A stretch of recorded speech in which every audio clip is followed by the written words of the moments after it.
T V പ്രേക്ഷകർക്ക് എല്ലാവർക്കും 2026 വിഷുഫലത്തിലേക്ക് സ്വാഗതം. ഇന്നു മുതൽ ഒരു വർഷത്തേക്ക് ഈ വിഷുഫലത്തിൻ്റെ അനന്തരഫലങ്ങൾ എന്തൊക്കെയായിരിക്കും എന്ന് നമുക്ക് നോക്കാം. അതായത് വിഷുഫലം എന്ന് പറയുമ്പോൾ നമ്മുടെ മനസ്സിൽ ആദ്യമായിട്ട് എത്തുക മഴ എങ്ങനെയൊക്കെ ലഭിക്കും, അതിനു പുറമെ ഈ അന്തരീക്ഷത്തിൽ എന്തൊക്കെ അനുഭവങ്ങൾ വന്നു ചേരും, ഫലമൂലാദികൾ എങ്ങനെയൊക്കെ വന്നു ചേരും, അതിലുപരി ഈ രാജ്യത്തിനും ലോകത്തിനും എങ്ങനെയൊക്കെ ആയിരിക്കും എന്നുള്ളൊരു സമഗ്രമായിട്ടുള്ള ഫലപ്രവചനം പ്രശ്നമാർഗത്തിലെ ഈ വിഷു വർഷലക്ഷണം എന്ന അതിൽ പറയുന്നുണ്ട്. അതിൻ്റെ ഒരു സംക്ഷിപ്ത രൂപമാണ് യഥാർത്ഥത്തിൽ ഇന്ന് അവതരിപ്പിക്കുന്നത്, ഈ വിഷുഫലത്തിൽ അവതരിപ്പിക്കുന്നത്. ഇന്ന് മേടമാസം 2-ാം തീയതി ഏപ്രിൽ 15-ാം തീയതിയാണ് വിഷുക്കണി കാണുന്ന ദിവസം, അല്ലെങ്കിൽ നമ്മളെല്ലാവരും വിഷുക്കണി കണ്ടിട്ടുള്ളൊരു ദിവസം.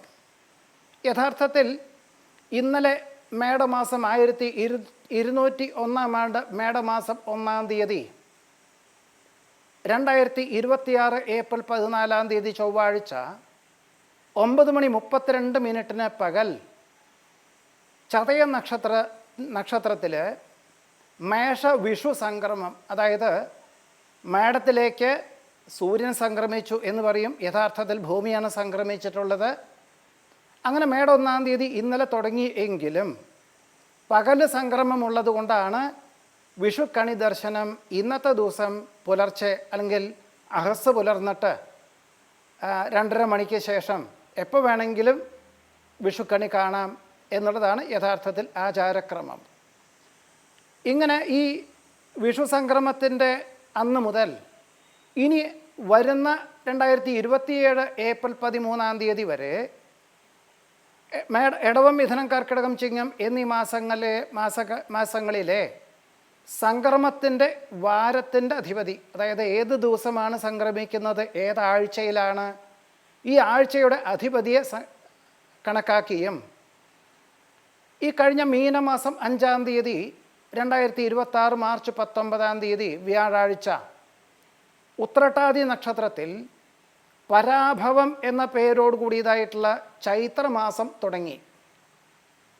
അതായത് മീനമാസത്തിലെ കറുത്ത വാവ് കഴിഞ്ഞ് എന്ന് ഉദയത്തിന് പ്രതിപദം അഥവാ പ്രഥമ വരുന്നു, അന്നത്തെ ദിവസമാണ് ചൈത്രം ആരംഭിക്കുന്നത്. ചൈത്രം മുതൽ കേരളത്തിൻ്റെ ഭൂപ്രകൃതിക്കനുസരിച്ച് 2 മാസം കൂടുമ്പോൾ ഓരോ ഋതുക്കളാണ് വരുന്നത്.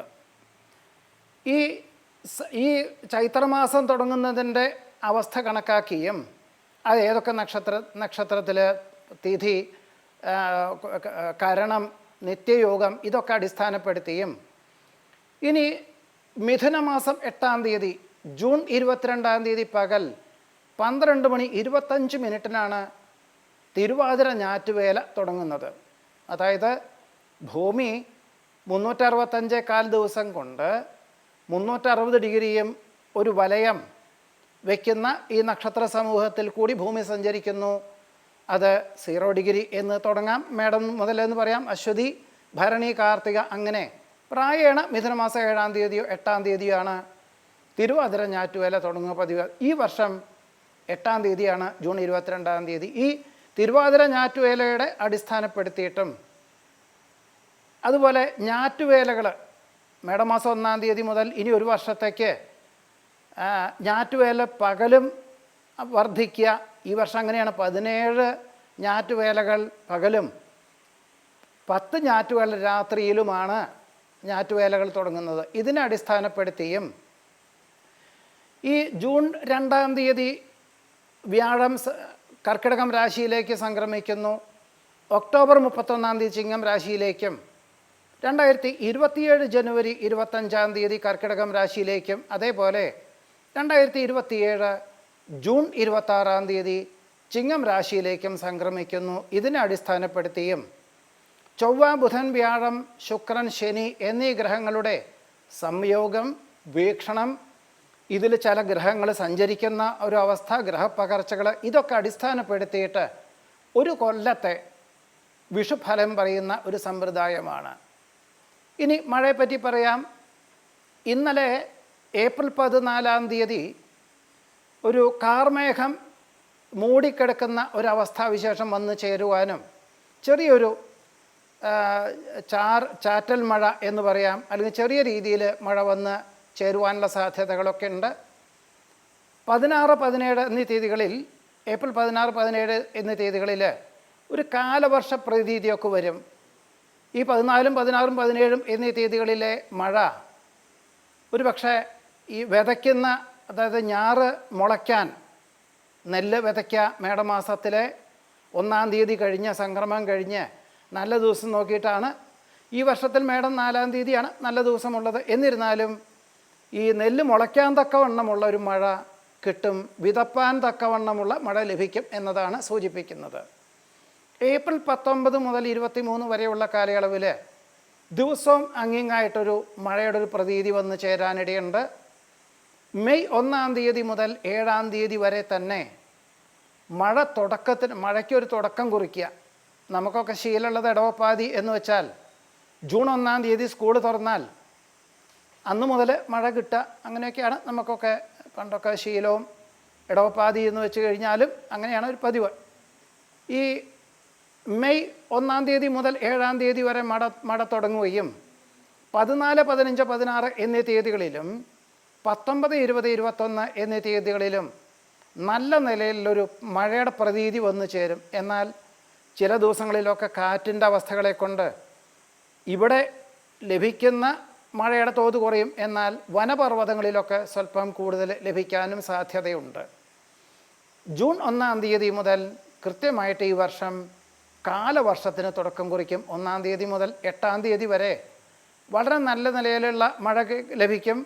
അത് 14-ാം തീയതി വരെയും, അത് ജൂലൈ 4-ാം തീയതി വരെ, അതായത് ജൂൺ 1-ാം തീയതി തുടങ്ങിയാൽ 8-ാം തീയതി വരെ നല്ല മഴ ലഭിക്കുകയും അത് ജൂലൈ 4-ാം തീയതി വരെ തുടരാനുള്ള സാധ്യതയുണ്ട്. ജൂലൈ 5, 6, 7, 8 എന്ന തീയതികളിൽ ഒരു മഴ അത്രയൊന്നും ഉണ്ടാവില്ല, ചില ഉഷ്ണപ്രതീതി വന്ന് ചേരാം. ജൂലൈ 14 മുതൽ ഓഗസ്റ്റ് 18-ാം തീയതി വരെ കർക്കിടക മാസം തന്നെയാണ്. അത് ഏറ്റവും നല്ല നിലയിലുള്ള കാലവർഷം ലഭിക്കുന്ന ഒരവസ്ഥ വന്നു ചേരും. ജൂലൈ 23 മുതൽ ഓഗസ്റ്റ് 12-ാം തീയതി വരെയുള്ള കാലയളവിൽ മഴ നല്ലത് ലഭിക്കുമെന്ന് പറഞ്ഞു. എങ്കിലും ഈ കാലം കാറ്റ് വർദ്ധിക്കുന്നതിനാൽ പലപ്പോഴും ഇവിടെ ലഭിക്കേണ്ടതായിട്ടുള്ള മഴ മറ്റ് സംസ്ഥാനങ്ങളിൽ ലഭിക്കുക, ചിലതൊക്കെ ലഭിക്കാതെ പോവുക, ഇങ്ങനെയും അവസ്ഥയുണ്ടാവാം. മകീര നക്ഷത്രത്തിൽ ചൊവ്വ സഞ്ചരിക്കുന്നത് കൊണ്ടാണ് എന്ന് സൂചിപ്പിക്കുന്നു. സെപ്റ്റംബർ 26-ാം തീയതിക്ക് തുലാവർഷത്തിൻ്റെ ഛായ തുടങ്ങി വയ്ക്കും. പൊതുവെ തുലാമാസം 1-ാം തീയതി എന്ന് പറഞ്ഞു കഴിഞ്ഞാൽ ഒക്ടോബർ 17, 18 എന്നീ തീയതികളിലാണ് പതിവ്. പക്ഷേ ഈ വർഷം സെപ്റ്റംബർ 26 മുതൽ തന്നെ തുലാവർഷത്തിൻ്റെ പ്രതീതി തുടക്കം കുറിക്കുമെങ്കിലും ഒക്ടോബർ 11 മുതൽ നവംബർ 4-ാം തീയതി വരെയാണ് തുലാവർഷം വേണ്ട വിധത്തിൽ ലഭിക്കുക. പലപ്പോഴും നമുക്കൊക്കെ തുലാവർഷം നല്ല നെല്ല് ലഭിച്ചാൽ മാത്രമേ കാർഷിക വിളകൾക്കും ധാന്യവിളകൾക്കും അനുകൂലമായിട്ടുള്ള സാഹചര്യങ്ങൾ വരുന്ന വർഷത്തേക്ക്, വേനൽക്കാലാണെങ്കിലും അതിൽ വെള്ളം ലഭിക്കണമെങ്കിൽ ഈ തുലാവർഷം ധാരാളം ലഭിക്കണം. പൊതുവെ ഈ എല്ലാ പ്രദേശങ്ങളിലും ധാന്യത്തിന്, അതായത് അതിവർഷം, മഹാവർഷം എന്നൊക്കെ പല സ്ഥലങ്ങളിലും പറയുന്നുണ്ടെങ്കിലും ഒരു സംക്ഷിപ്തമായിട്ടുള്ള ഒരു വിവരണം എന്നുള്ള നിലയിൽ എല്ലാ പ്രദേശങ്ങളിലും ധാന്യവിളകൾക്ക് അനുസൃതമായിട്ടുള്ള, അല്ലെങ്കിൽ ധാന്യവിളകൾക്ക് അനുയോജ്യമാകും വിധത്തിലുള്ള മഴ ലഭിക്കുക, കാലോചിതമായിട്ടുള്ള വർഷം ലഭിക്കുക എന്ന് കൂടിയാണ് സൂചിപ്പിക്കുന്നത്. ഇനി വരുന്ന വർഷത്തേക്ക് ജനുവരി ആയിക്കഴിഞ്ഞാൽ 2026 ജനുവരി 24, 25, 26 കാലങ്ങളിലൊക്കെ ഈ വേനൽ മഴയുടെ തുടക്കം കുറിക്കുക എന്നൊക്കെ പറയും. കുംഭത്തിൽ പെയ്താൽ കുപ്പയിലും നെല്ല് എന്നൊക്കെയാണ് പ്രമാണത്തിൽ പറയുക. പക്ഷെ ആ സമയത്ത് ഒരു തുടക്കം, ചെറിയതായിട്ടൊന്ന് തുടക്കം കുറിക്കും.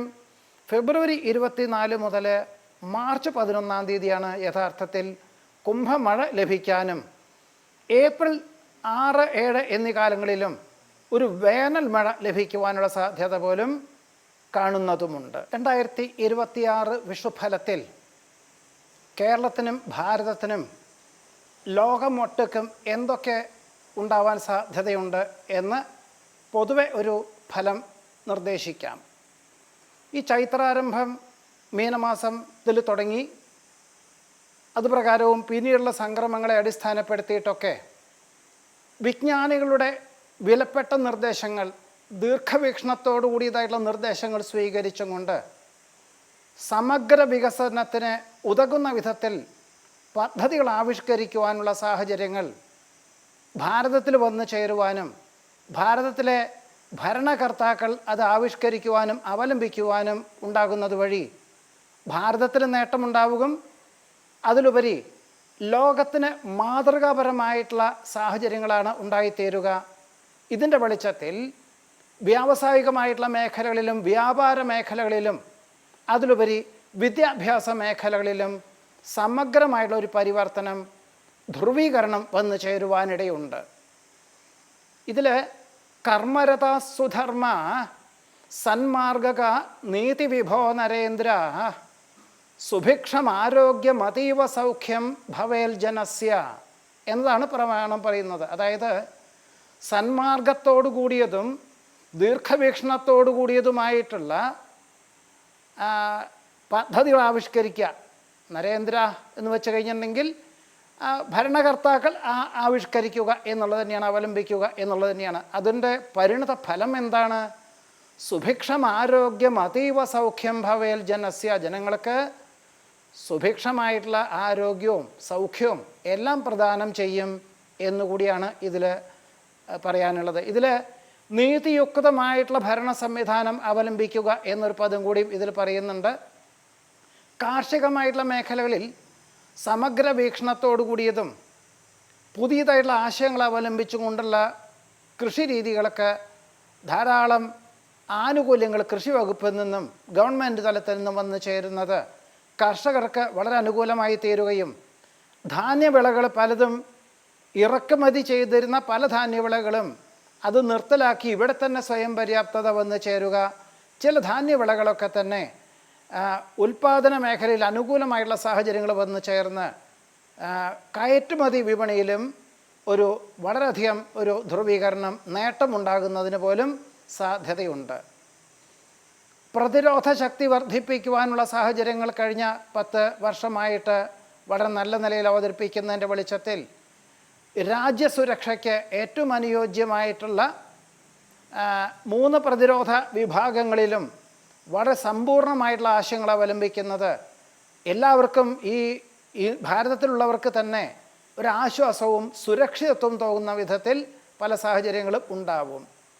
സിനിമാ വ്യവസായ മേഖലകളിൽ ലോക നിലവാരം പുലർത്തുന്നതും ലോക അംഗീകാരം ലഭിക്കുന്നതുമായിട്ടുള്ള അവസരങ്ങൾ ഇന്ത്യയിൽ നിന്നും അതിന് എല്ലാം ഉപരിയായിട്ട് ഈ കേരളത്തിൽ നിന്നും പോലും വന്നു ചേരുവാൻ സാധ്യതയുണ്ട്.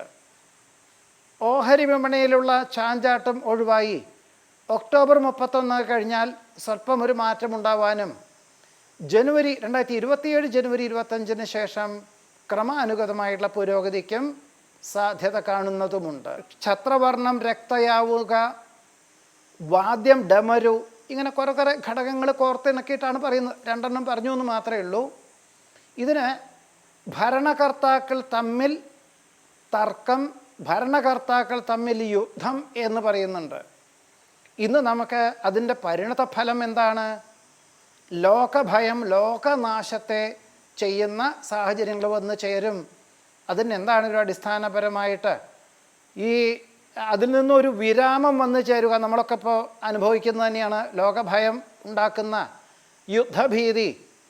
യഥാർത്ഥത്തിൽ ഭരണകർത്താക്കൾ തമ്മിലുള്ള തർക്കം തന്നെയാണ്, അല്ലെങ്കിൽ ഭയം തന്നെയാണ്. ഇതിൽ ആർക്കും ഒരു നേട്ടമുണ്ടാവില്ല, എല്ലാവർക്കും, എല്ലാ രാഷ്ട്രത്തിനും നാശം തന്നെയാണ് അതിൻ്റെ ഒരു പരിണത ഫലം.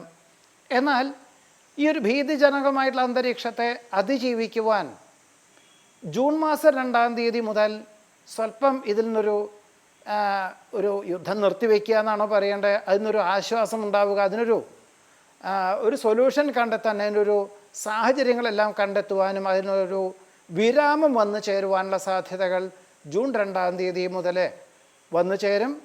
പക്ഷേ അതിന്നും പൂർണ്ണമായിട്ടുള്ളൊരു വിടുതൽ എന്ന് പറയുന്നത് ഒക്ടോബർ 31 ശേഷമേ ഉണ്ടാവുള്ളൂ. 2027 ജനുവരി 25-ാം തീയതി കഴിഞ്ഞാൽ എല്ലാവർക്കും ഒരു ആശ്വാസം, സമാധാനം, ഇനി ഈ വക കാര്യങ്ങളൊന്നും ഉണ്ടാവില്ല എന്നുള്ളൊരു തോന്നൽ എല്ലാ ലോകത്തിൽ തന്നെ ഉണ്ടാകുവാൻ, പ്രത്യേകിച്ച് ഭാരതത്തിലുണ്ടാകുവാനിടയുണ്ട്. ഈ ലോകനാശം വിതച്ചിട്ടുള്ള യുദ്ധത്തിൻ്റെ ഈ ക്ഷീണാവസ്ഥകളെല്ലാം മാറി ഉദ്ധരിക്കാനുള്ള സാഹചര്യങ്ങൾ ഇതെല്ലാം മാറി ഒരു ഉണർവ് വന്നു ചേരുക എന്നത് ഒരു പക്ഷേ 2027 ജൂൺ മാസം 26 ശേഷമേ ഉണ്ടാവുകയുള്ളൂ. എന്നാൽ ഈ കാര്യങ്ങൾക്കൊക്കെ തന്നെ മാതൃകാപരമായിട്ടുള്ള ഭരണം, മാതൃകാപരമായിട്ടുള്ള നേതൃത്വം നൽകുവാനുള്ള സാഹചര്യങ്ങൾ അഥവാ മധ്യസ്ഥതയ്ക്ക് പോകുവാനുള്ള സാഹചര്യങ്ങളൊക്കെ തന്നെ ഭാരതത്തിലെ ഭരണകർത്താക്കൾക്ക് വന്നു ചേരുവാനുള്ള സാഹചര്യങ്ങൾ പോലും ഈ ഒരു പൊതുഫലത്തിലായിട്ട് 2026 വിഷുഫലത്തിലായിട്ട് സൂചിപ്പിക്കുന്നതുമുണ്ട്. 2026 വിഷുഫലത്തിൽ നമ്മളുടെ നക്ഷത്രപ്രകാരം എങ്ങനെയൊക്കെ ആയിരിക്കും എന്ന് നോക്കാം. യഥാർത്ഥത്തിൽ ഒരു നക്ഷത്രപ്രകാരമുള്ള ഫലങ്ങളോ ഒരു ജാതകം നോക്കി ദശകൾ കണക്ക് കൂട്ടി ഗ്രഹസ്ഥിതികൾക്കനുസരിച്ചുള്ള ഫലം പറയുന്ന ഒരു സമ്പ്രദായം അല്ല. എന്നാൽ നക്ഷത്ര സമൂഹത്തിൽ എങ്ങനെയൊക്കെ ആയിരിക്കും ഫലങ്ങളുണ്ടാവുക എന്നതാണ് ഇതിൽ സൂചിപ്പിക്കുന്നത്. ഉത്രട്ടാതി, രേവതി, അശ്വതി, ഭരണി, കാർത്തിക, രോഹിണി എന്നീ 6 നക്ഷത്രങ്ങൾ ജനിച്ചവർക്ക് അവരവർ വിചാരിക്കുന്ന കാര്യങ്ങൾ ഈശ്വര പ്രാർത്ഥനകളാൽ വിദ്യാഭ്യാസത്തിൽ വിജയം ഉണ്ടാവും, പഠിച്ച വിദ്യയോട് ബന്ധപ്പെട്ടതായിട്ടുള്ള ജോലി കിട്ടും, കുടുംബത്തിൽ സമാധാന അന്തരീക്ഷം സംജാതമാകും, ദമ്പതികളൊക്കെ ഒരുമിച്ച് താമസിക്കാനുള്ള സാഹചര്യങ്ങളുണ്ടാവും, അഭീഷ്ടകാര്യ ജയം, സൗഖ്യം, സമാധാനം, അസുഖങ്ങളുള്ളവർക്ക് അതെല്ലാം മാറി രോഗാവസ്ഥകളെല്ലാം മാറി വളരെ ഊർജ്ജസ്വലമായി പ്രവർത്തിക്കാൻ സാധിക്കും. സർവാർത്ഥ ലാഭം എന്നൊരു പദം പറയുന്നുണ്ട്. അപ്പോൾ എല്ലാ കാര്യങ്ങളിലും അനുകൂലമായിട്ടുള്ള സാഹചര്യങ്ങൾ വന്ന് ചേരും. തൊഴിൽപരമായിട്ടുള്ള മേഖലയിൽ പുരോഗതി, അന്യനാട്ടിലോ വികസിത രാഷ്ട്രത്തിലോ താമസിക്കുന്നവർക്ക് സ്ഥിരം താമസിക്കുവാനുള്ള അനുമതി ലഭിക്കുക, ഗൃഹനിർമ്മാണ പ്രവർത്തനങ്ങൾ മുടങ്ങിയത് പുനരാരംഭിക്കാനുള്ള സാഹചര്യങ്ങളുണ്ടാവുക, അതേപോലെ തന്നെ വികസിത രാഷ്ട്രത്തിൽ മക്കൾ താമസിക്കുന്നു, അവിടെ പോയി താമസിക്കാൻ മാസങ്ങളോളം താമസിക്കാനുള്ള സാഹചര്യങ്ങളുണ്ടാവുക, കാർഷികമായിട്ടുള്ള മേഖലകളിൽ അനുകൂലമായിട്ടുള്ള സാഹചര്യങ്ങൾ, ഇങ്ങനെ എല്ലാ കാര്യങ്ങളും പ്രതീക്ഷിച്ചതിലുപരി അനുഭവത്തിൽ വന്നു ചേരും. എന്നാൽ ഈശ്വര പ്രാർത്ഥനകളാലും അധ്വാനം കൂടുതൽ അഥവാ കഠിനാധ്വാനത്താലും ഈ ഒരു ഫലം വന്നു ചേരും എന്നതാണ് സൂചിപ്പിക്കുന്നത്. മകയിരം, തിരുവാതിര, പുണർതം എന്നീ നക്ഷത്രത്തിൽ ജനിച്ചവർക്കാണെങ്കിലോ കുടുംബത്തിൽ കുറച്ചൊരു സമാധാനം കുറയും. ഉപരിപഠനത്തിന് ഉദ്ദേശിക്കുന്നവർക്ക് സ്വല്പം പണം കൊടുത്ത് ചേരേണ്ടതായ സാഹചര്യങ്ങൾ വന്നു ചേരും. പല പ്രകാരത്തിൽ അസുഖങ്ങൾ, ചിലപ്പോൾ അസുഖങ്ങൾ വരിക, സാംക്രമിക രോഗങ്ങൾ, ചിലർക്ക് പകർച്ചവ്യാധി, മറ്റു ചിലർക്ക് ജീവിതശൈലി രോഗങ്ങൾ വന്നു ചേരുക, വാഹനാപകടം, വാഹനം ഉപയോഗിക്കുമ്പോഴൊക്കെ അസമയങ്ങളിൽ ഉറക്കൊഴിച്ചുള്ള വാഹന ഉപയോഗം, അതിവേഗതയുള്ള വാഹന ഉപയോഗവും ഒക്കെ വളരെയധികം ശ്രദ്ധിക്കണം. പണം നഷ്ടത്തിന് യോഗമുണ്ട്. അതുകൊണ്ട് കടം കൊടുക്കുക, കടം വാങ്ങുക, ജാമ്യം നിൽക്കുക, മധ്യസ്ഥയ്ക്ക് പോവുക, കുറി ചേരുക, അതൊന്നും പാടില്ല. ഒരു പരിധിയിലധികം പണം മുതൽ മുടക്കിയിട്ടുള്ള പ്രവർത്തന മണ്ഡലങ്ങളിലെല്ലാം തന്നെ പ്രതീക്ഷിച്ച പോലെ വിജയം കൈവരിക്കാനുള്ള സാധ്യതകൾ കുറയും. തൻ്റേതായിട്ടുള്ള കുറ്റങ്ങളെ കൊണ്ട് ഒന്നുമല്ലാതെ തന്നെ മാനഹാനി, ചെയ്യാത്ത കുറ്റത്തിന് അപരാധം കേൾക്കുക, ഇങ്ങനെ പല പ്രകാരത്തിലും ദമ്പതികൾക്ക് ആർക്കെങ്കിലും ഒരാൾക്ക് ദൂരദേശവാസം, ദൂരദേശത്തേക്ക് ജോലി മാറ്റം ഉണ്ടാവുക, അതുകൊണ്ട് ഒരുമിച്ച് താമസിക്കാനെങ്കിൽ ആർക്കെങ്കിലും ഒരാൾക്ക് ജോലി രാജിവെക്കേണ്ടി വരും, അല്ലെങ്കിൽ ഒരു വർഷത്തിന് ശേഷമേ അവിടെ ഒരുമിച്ച് താമസിക്കാൻ തക്കവണ്ണമുള്ള സാഹചര്യങ്ങളൊക്കെ ഉണ്ടാവുകയുള്ളൂ. എന്തായാലും എല്ലാ കാര്യങ്ങളിലും വളരെ ശ്രദ്ധയും സൂക്ഷ്മതയും നിർബന്ധമായിട്ടും വേണം എന്ന് കൂടിയാണ് മകയിരം, തിരുവാതിര, പുണർതം എന്നീ നക്ഷത്രക്കാരോട് പറയാനുള്ളത്. പൂയം, ആയില്യം, മകം, പൂരം, ഉത്രം, അത്തം എന്നീ നക്ഷത്രങ്ങൾ ജനിച്ചവർക്കാണെങ്കിൽ പ്രതാപം ഉണ്ടാവും, ഐശ്വര്യത്തോടു കൂടിയതായിട്ടുള്ള ജീവിതം നയിക്കാൻ സാഹചര്യങ്ങളുണ്ടാവും. സ്ഥാനമാനങ്ങൾ, കഴിഞ്ഞ വർഷം ലഭിക്കാത്ത സ്ഥാനമാനങ്ങളൊക്കെ ഈ ഒരു വർഷം ലഭിക്കാനുള്ള സാധ്യതകൾ കാണാനുണ്ട്. ഒരു പക്ഷേ ഒരു സ്ഥാപനത്തിൻ്റെ CEO അല്ലെങ്കിൽ വൈസ് പ്രസിഡൻറ്റ് അല്ലെങ്കിൽ കുറേ മേലധികാരി സ്ഥാനം വഹിക്കുക, സാമ്പത്തികമായിട്ടുള്ള ഭദ്രത, വിസ്തൃതിയുള്ള ഭൂമി വാങ്ങി വാസ്തുശാസ്ത്രപ്രകാരം ഗൃഹം നിർമ്മിക്കുക, സൽകീർത്തി, ദാമ്പത്യ സൗഖ്യം, കുടുംബത്തിലെ സമാധാനം, പ്രവർത്തന വിജയം, ഇങ്ങനെ എല്ലാ വിധത്തിലുള്ള സൗഭാഗ്യങ്ങളും ആഗ്രഹിക്കുന്നതിലുപരി വന്ന് ചേരുവാനുള്ള യോഗമുണ്ട്. കാർഷികമായിട്ടുള്ള മേഖലകളിലും വളരെ നല്ല നിലയിലുള്ള വിളവെടുപ്പ് വന്ന് ചേരുന്നത് വഴി ഈ ഒരു പാത തുടരുവാൻ പോലും സാധ്യത കാണുന്നുണ്ട്. പല പ്രകാരത്തിലും ബുദ്ധിമുട്ടുകൾ ഉണ്ടായിരുന്ന പലർക്കും എല്ലാം ഒഴിഞ്ഞു മാറി ആശ്വാസകരമായിട്ടുള്ള അന്തരീക്ഷം എല്ലാ മേഖലകളിലും വന്നു ചേരുവാൻ ഇടയുണ്ട്. ചിത്ര, ചോതി, വിശാഖം എന്നീ നക്ഷത്രത്തിൽ ജനിച്ചവർക്കാണെങ്കിൽ അഗ്നി, ആയുധം, ധനം, വാഹനം എന്നിവ കൈകാര്യം ചെയ്യുമ്പോൾ വളരെ സൂക്ഷിക്കണം. അപകടങ്ങൾക്ക് ദൃക്സാക്ഷിയാകുന്നത് വഴി വളരെയധികം സമാധാനക്കേട് ഉണ്ടാവും. ബന്ധുമിത്രാദികളുടെ അകാല വിയോഗം മനോവിഷമത്തിന് വഴിയൊരുക്കും. പകർച്ചവ്യാധി, ത്വഗ്രോഗപീഠകൾ, മാനസികമായിട്ടുള്ള വിഭ്രാന്തി ഉണ്ടാകുവാനിടയുണ്ട്. അനാവശ്യമായിട്ടുള്ള ആധിയൊക്കെ ഉണ്ടാവാം.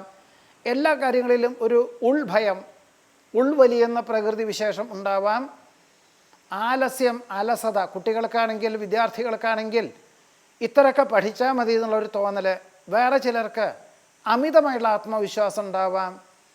എല്ലാ കാര്യങ്ങളിലും തൊഴിൽപരമായിട്ടുള്ള മേഖലകളിലൊക്കെ തന്നെ ക്ഷീണാവസ്ഥകൾ വന്ന് ചേരുവാനിടയുള്ളത് കൊണ്ട് വളരെയധികം ശ്രദ്ധിക്കണം. പണം കുറച്ചുകൊണ്ട് യാതൊരു തൊഴിലും അല്ലെങ്കിൽ കരാർ ജോലികളും ഈ ഒരു വർഷം ഏറ്റെടുക്കുന്നത് അത്ര ഉചിതമല്ലാത്തതുമാണ്. അനിഴം, തൃക്കേട്ട, മൂലം, പൂരാടം, ഉത്രാടം, തിരുവോണം എന്നീ നക്ഷത്രത്തിൽ ജനിച്ചവർക്കാണെങ്കിൽ രാജബഹുമാനപ്രീതി ഉണ്ടാവും, സൽകീർത്തി ഉണ്ടാവും, സൗഖ്യം, പ്രതാപം, കർമ്മവ്യാപാര, വിപണന, വിതരണ മേഖലകളിൽ പ്രതീക്ഷിച്ചതിലുപരി നേട്ടമുണ്ടാവും. ഉദ്ദേശിച്ച പദവിയിൽ എത്തിച്ചേരുക, കുടുംബത്തിൽ സമാധാന അന്തരീക്ഷം. വികസിത രാഷ്ട്രത്തിൽ കുറേ കാലമായിട്ട് താമസിക്കുന്നവർക്ക് ജന്മനാട്ടിൽ ആരാധനാലയത്തിൽ ഉത്സവാഘോഷങ്ങൾക്ക് വന്ന് പോകാനുള്ള സാഹചര്യങ്ങൾ ഉണ്ടാവുക. ഇങ്ങനെ എല്ലാ വിധത്തിലുള്ള സൗഭാഗ്യങ്ങളും കുടുംബത്തിന് സമാധാനവും തൊഴിൽ മേഖലകളിൽ പ്രതീക്ഷിച്ചതിലുപരി പുരോഗതിയും വന്നു ചേരുവാൻ ഈ അനിഴം മുതൽ തിരുവോണം നക്ഷത്രം വരെയുള്ള നക്ഷത്രക്കാർക്ക് യോഗമുണ്ട്.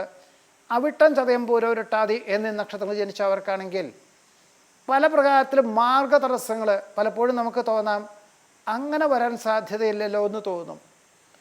അങ്ങനെ തടസ്സങ്ങളുണ്ടാവുക, എല്ലാ കാര്യങ്ങളും മാറ്റി വയ്ക്കേണ്ടതായ സാഹചര്യങ്ങൾ, ഇതെല്ലാം തൻ്റേതായിട്ടുള്ള കുറ്റങ്ങളെ കൊണ്ടോ തെറ്റുകളെ കൊണ്ടല്ല, സ്ഥാപനത്തിന് പദ്ധതി ലഭിക്കാത്തതിൻ്റെ വെളിച്ചത്തിൽ അന്യനാട്ടിലോ വികസിത രാഷ്ട്രത്തിലോ ജന്മനാട്ടിലോ താമസിക്കുന്നവർക്ക്, ജോലി ചെയ്യുന്നവർക്കൊക്കെ തന്നെ, പ്രത്യേകിച്ച് ഉന്നത പദവിയിലിരിക്കുന്നവർക്ക് ജോലി നഷ്ടപ്പെടുക.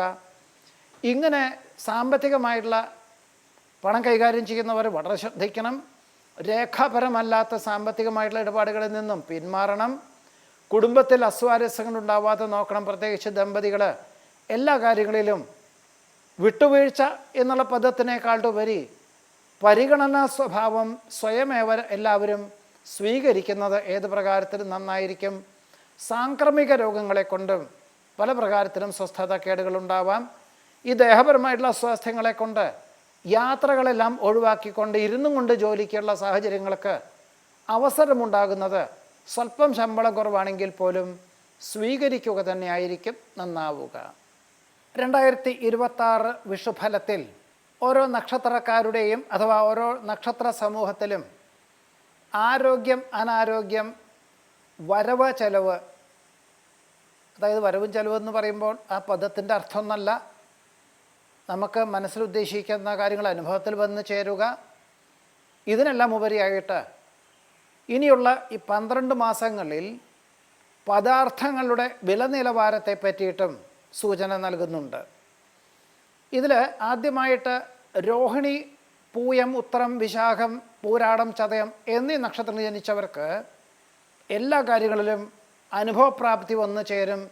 കർമ്മവ്യാപാര, വിപണന, വിതരണ മേഖലകളിലാണെങ്കിലും തൊഴിൽ മേഖലകളിലൊക്കെ തന്നെ വരവ് വർദ്ധിക്കുവാനും എല്ലാ കാര്യങ്ങളും അനുഭവത്തിൽ വന്നു ചേരുവാനും സാധ്യതയുണ്ട്. എന്നാൽ ഭരണി, തിരുവാതിര, മകം, ചിത്ര, തൃക്കേട്ട, തിരുവോണം, ഉത്രട്ടാതി എന്നീ നക്ഷത്രങ്ങൾ ജനിച്ചവർക്കൊക്കെ ചെലവിനങ്ങൾ വർദ്ധിക്കുന്നത് കൊണ്ട് വളരെ നിയന്ത്രണം എല്ലാ കാര്യങ്ങളിലും വേണം.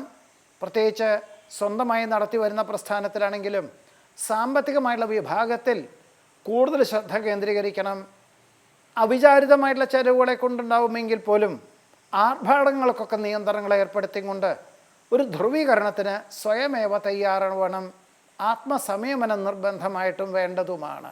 അശ്വതി, കാർത്തിക, മകയിരം, പുണർദം, ആയില്യം, പൂരം, അത്തം, ചോതി, അനിഴം, മൂലം, ഉത്രാടം, അവിട്ടം, പൂരോരുട്ടാതി, രേവതി എന്നീ നക്ഷത്രങ്ങൾ ജനിച്ചവർക്കാണെങ്കിൽ വരവും ചെലവും തുല്യമായിരിക്കുന്ന ഒരു അവസ്ഥാവിശേഷമാണ് ഉണ്ടാവുക. തുല്യമായിരുന്നാലും മിച്ചം വയ്ക്കാനുള്ള സാഹചര്യങ്ങൾ കുറയും. അതുകൊണ്ടും സാമ്പത്തികമായിട്ടുള്ള മേഖലകളിലും എല്ലാ കാര്യങ്ങളിലും ഒരു ശ്രദ്ധയും സൂക്ഷ്മതയും നിയന്ത്രണവും വേണ്ടതുമാണ് എന്നുകൂടി സൂചിപ്പിക്കുന്നു. അശ്വതി, രോഹിണി, തിരുവാതിര, ആയില്യം, ഉത്രം, ചിത്ര, അനിഴം, പൂരാടം, തിരുവോണം, പൂരോരുട്ടാതി എന്നീ നക്ഷത്രത്തിൽ ജനിച്ചവർക്ക് ആരോഗ്യം വളരെ തൃപ്തികരമായിരിക്കും. നിസ്സാര ചികിത്സകളെ കൊണ്ട് തന്നെ രോഗവിമുക്തി വരും. ശസ്ത്രക്രിയ വേണമെന്ന് പറഞ്ഞാൽ പോലും അതിനെല്ലാം തന്നെ അതിജീവിച്ച് മരുന്നുകളെ കൊണ്ട് തന്നെ ഈ രോഗവിമുക്തി വരുവാനും തൊഴിൽ മേഖലകളിൽ വളരെ ഊർജ്ജസ്വലമായി പ്രവർത്തിക്കാനുള്ള അവസരമുണ്ടാവും. ഭരണി, മകയിരം, പൂയം, അത്തം, വിശാഖം, തൃക്കേട്ട, ഉത്രാടം, ചതയം, ഉത്രട്ടാതി എന്നീ നക്ഷത്രത്തിൽ ജനിച്ചവർക്കാണെങ്കിലോ അനാരോഗ്യത്താൽ വളരെയധികം ശ്രദ്ധിക്കണം. പലപ്പോഴും നിസ്സാരമായിട്ടുള്ള അസുഖങ്ങളുണ്ടെങ്കിലും ഒരു പക്ഷേ കൂടുതൽ ദിവസം ആശുപത്രിവാസം, ശസ്ത്രക്രിയ വേണ്ടി വരിക. അപ്പോൾ എന്തെങ്കിലും ചെറിയൊരു അസുഖങ്ങളുണ്ടെങ്കിൽ പോലും ആരോഗ്യ കാര്യങ്ങളിൽ വളരെ ശ്രദ്ധിക്കണം. വിദഗ്ധമായുള്ള പരിശോധന ഉണ്ടാവുകയും വേണ്ടിവരും. വിദഗ്ധമായിട്ടുള്ള ഡോക്ടറെ കണ്ടിട്ട് ചികിത്സകളെല്ലാം വേണ്ടിവരും എന്നുകൂടിയാണ് ഇതിൽ സൂചിപ്പിക്കുന്നത്.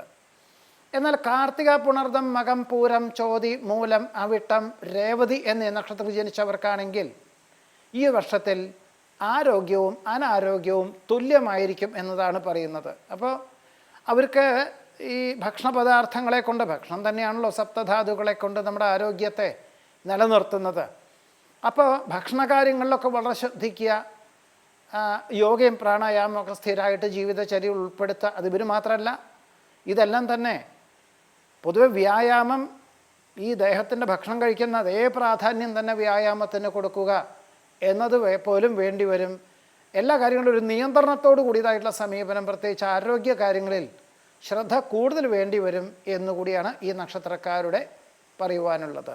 ഈ ഒരു വിഷുഫലത്തിൽ 2026 വിഷുഫലത്തിൽ ഇനിയുള്ള 12 മാസത്തിൽ പദാർത്ഥങ്ങളുടെ വില നിലവാരത്തെപ്പറ്റി സൂചന നൽകുന്നുണ്ട്. പൊതുവേ പണ്ടൊക്കെ പദാർത്ഥങ്ങൾ എന്ന് വെച്ച് കഴിഞ്ഞാൽ ഭക്ഷണത്തിന് ഉൾത്തകുന്ന വിധത്തിലുള്ള ധാന്യങ്ങളൊക്കെ തന്നെ ആയിരിക്കാം പണ്ടത്തെ കണക്കിൽ എല്ലാം ഉണ്ടാവുക.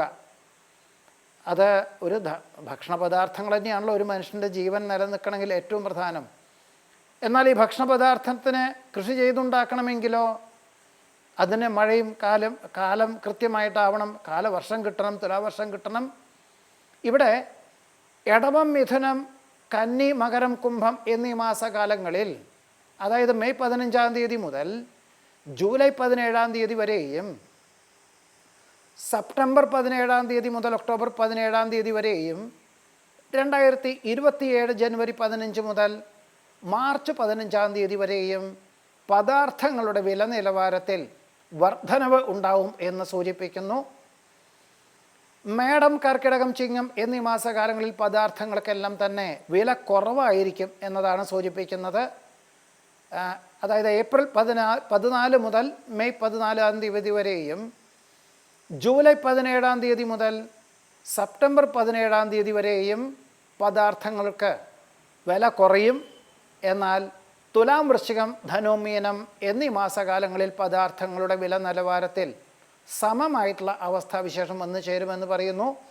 ഒക്ടോബർ 17 മുതൽ ഡിസംബർ, ജനുവരി, തുലാം, വൃശ്ചികം, ധനു എന്ന് പറയുമ്പോൾ ഒക്ടോബർ 17 മുതൽ 2027 ജനുവരി 13-ാം തീയതി വരെയും മാർച്ച് 14-ാം തീയതി മുതൽ ഏപ്രിൽ 13-ാം തീയതി വരെയും ഉള്ള മീനമാസത്തിലും പദാർത്ഥങ്ങളുടെ വില നിലവാരത്തിൽ സമത്വമായിട്ടുള്ള ഒരു അവസ്ഥാവിശേഷവും വന്നു ചേരുവാനാണ് യോഗമുള്ളത്. ഈ 2026 വിഷുഫലം എല്ലാവർക്കും നല്ലത് വരുവാനും ആയുരാരോഗ്യ സമ്പൽ സമൃദ്ധികൾ ഉണ്ടാകുവാനായിട്ട് ജഗദീശ്വരനോട് പ്രാർത്ഥിച്ചുകൊണ്ട് സമർപ്പിക്കുന്നു. നമസ്കാരം.